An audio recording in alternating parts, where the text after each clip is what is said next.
tunawapeleka Mathare, bali tunawadunga masindano, na hiyo masindano hapana ponya, na wanarudi nyumbani wakiwa tu vichaa, kichwa haiwezi kulireti chochote.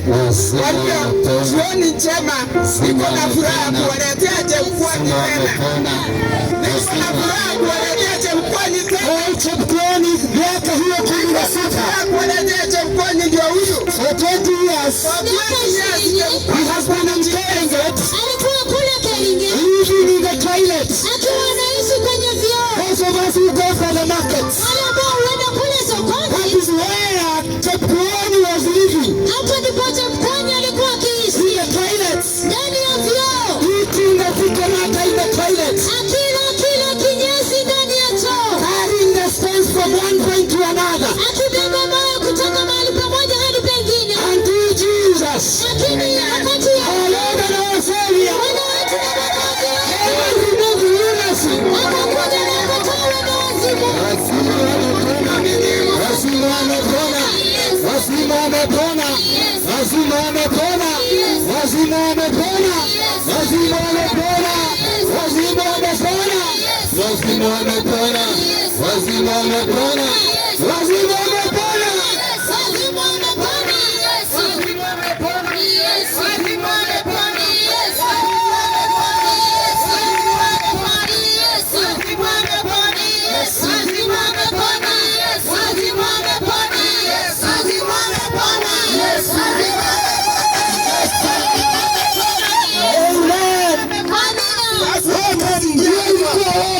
Hiyo ilikuwa tu ni kupasha joto kidogo. We want you now to come closer Sasa tunataka mkaribie zaidi, to hear musikie what Jesus has done in Molo. kile ambacho Yesu ametenda hapa Molo. Welcome, daktari. Karibu daktari. Bwana Yesu asifiwe wapendwa.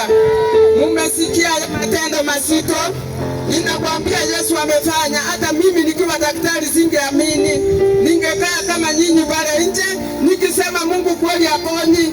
Mungu alikuwa anaponya wakati ya Yesu, lakini saa hii hawezi kufanya. Na saa hii tumeona Mungu ametenda, hata mbele ya madaktari tunaaibika. Siku hizi tumeweka vitu yetu virago vyote vya madaktari chini. Kwa hivyo ninawapenda na nimemaliza na Paulo Chepkwony, ninaenda kuleta mwingine mwenye aliponywa.